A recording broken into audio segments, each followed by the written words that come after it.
আজকে আমি সকাল সকাল নাস্তার জন্য বানিয়ে নিয়েছি মিষ্টি আলু পরোটা। প্রথমেই আমি মিষ্টি আলুকে সিদ্ধ করে ছিলে অর্ধেকটা নিয়ে ম্যাশ করে নিয়েছি। তারপর আমি হালকা জিরার গুঁড়া, হালকা ধনিয়ার গুঁড়া, পেঁয়াজ, কাঁচামরিচ, ধনিয়া পাতা কেটে সামান্য হিং দিয়ে লবণ দিয়ে ভালো করে আলুর মিশ্রণটা মাখিয়ে নিয়েছি।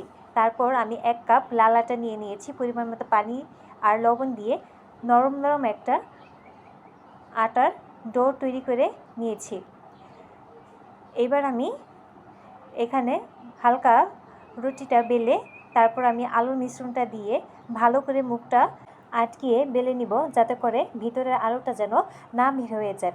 মিষ্টি আলু খুবই খেতে সুস্বাদু, আর এমনি পরোটা বানালে আরও বেশি সুস্বাদু লাগে খেতে। এভাবে বানিয়ে দেখবেন, খুবই সুস্বাদু হয় খেতে। আর এখন আমি তাওয়ার ভিতরে হালকা আঁচে আমি উল্টিয়ে পাল্টিয়ে সামান্য পরিমাণ তেল দিয়ে উপরে নিচে, তারপর আমি একটু সময় নিয়ে 5-7 মিনিটের মতো সময় নিয়ে আমি পরোটাটা ভেজে নিয়েছি। এখন নামিয়ে আমি উপর থেকে সামান্য বাটার দিয়ে এটা গরম গরম পরিবেশন করবা।